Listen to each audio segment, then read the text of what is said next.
Alors bonjour à vous tous et bienvenue à cette pensée du jour pour ce mardi 30 juin.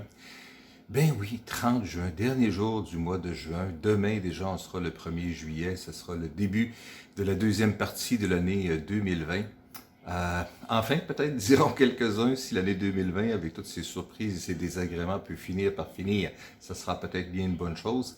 Mais on arrive donc à cette étape-là où est-ce que, comme en début d'année, quand on débute une nouvelle année, on veut s'arrêter, faire le point, réfléchir, penser les bons coups qu'on a faits, les pas bons coups qu'on va faire, quels seraient nos objectifs pour la prochaine année qui va débuter bientôt. J'aimerais juste nous inviter à faire le point, à nous prendre le temps de nous arrêter et de faire le point à cette étape-ci de l'année 2020. Qu'est-ce qu'on a fait, qu'est-ce qu'on a réalisé, qu'est-ce qu'on n'a pas pu réaliser, qu'est-ce qu'on aurait aimé réaliser, qu'est-ce qu'on voudrait peut-être réaliser dans la deuxième partie de l'année 2020, en tenant compte de la nouvelle réalité dans laquelle nous sommes maintenant. Je veux juste vous rappeler un passage des Écritures que nous connaissons tous dans le psaume 46, verset 11, quand Dieu nous dit « Arrêtez, reconnaissez-moi pour Dieu, je triomphe des nations, je triomphe sur la terre. Arrêtez et sachez que je suis Dieu. » Il y a un temps pour s'arrêter.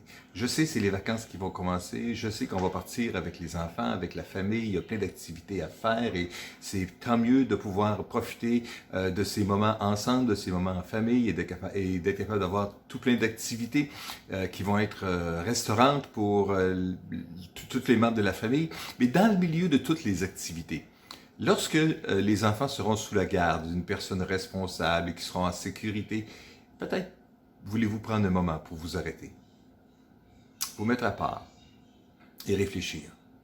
Arrêtez et reconnaissez-moi pour Dieu. C'est ça que Dieu nous invite. Dieu nous invite à passer du temps à part avec lui. Et quand on est dans sa présence, on est en mesure d'avoir tellement de perspectives différentes vis-à-vis nous, vis-à-vis notre vie, vis-à-vis les défis qui sont devant nous, les objectifs qui sont devant nous.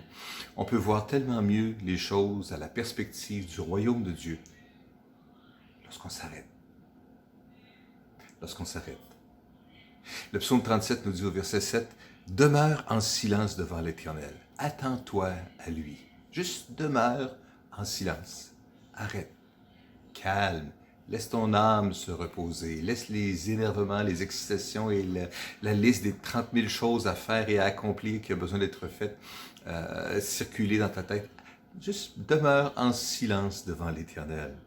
Au verset 5 du psaume 37, ça nous dit aussi, « C'est à l'Éternel qu'il te faut remettre ton avenir. Aie confiance en lui et il agira. » Aie confiance en lui. Arrête. Calme-toi. Prends le temps de réfléchir.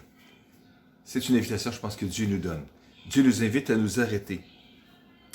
Il peut le mieux nous enseigner, nous pouvons mieux discerner sa volonté quand on se calme dans sa présence. Je lis un texte d'un livret ici. Et est-ce qu'on est trop occupé pour écouter Dieu? On peut tellement se rappeler qu'il peut accomplir tellement plus si simplement on veut juste prendre le temps d'écouter. Dieu peut accomplir tellement plus au moyen d'une personne qui lui est soumise que nous ne pourrions jamais le faire si on se démène autant qu'on peut avec tous les efforts, même si ce serait pour accomplir des choses dans son royaume de Dieu. On a juste à reconnaître comment on a besoin du Seigneur. Arrêtons-nous. Et dans le silence, Dieu qui a promis de répondre à tous nos besoins va se révéler à nous autres. Elle va se révéler comme le Dieu qui est là, qui est présent, qui connaît, qui sait la situation et qui sait le moyen de s'en sortir. Prions ensemble. Seigneur, je vais te prier pour mes frères et mes sœurs aujourd'hui, en cette belle journée du 30 juin, et je vais te prier que tu puisses nous aider à trouver du temps pour nous arrêter, pour nous calmer devant toi, pour faire une pause devant toi et juste prendre le temps de t'écouter, Seigneur, les directives que tu pourrais avoir à nous donner, les éléments que tu voudrais souligner, les choses, les paroles dites peut-être ou les attitudes qu'on aurait besoin de se repentir. Je veux juste te prier que tu puisses nous parler, nous diriger, nous guider. Seigneur, alors que nous entrerons bientôt demain dans cette nouvelle partie de l'année 2020, viens inspirer mes frères et mes sœurs, viens les diriger, viens les guider, Seigneur, afin qu'ils puissent accomplir la plénitude de ta volonté pour leur vie, Seigneur, dans leur vie de tous les jours. Viens les inspirer, viens les diriger, viens les guider. Seigneur, je te prie dans le nom puissant de Jésus. Amen. Et amen. Alors, je vous souhaite une bonne journée. Bonne fête du Canada. Que Dieu vous accorde sa grâce et sa bénédiction. Et Je vous dirais bien, saluez-vous les uns les autres, mais s'il y a quelqu'un près de vous, prenez le temps de le saluer comme il faut chaleureusement aujourd'hui et lui dire bonjour.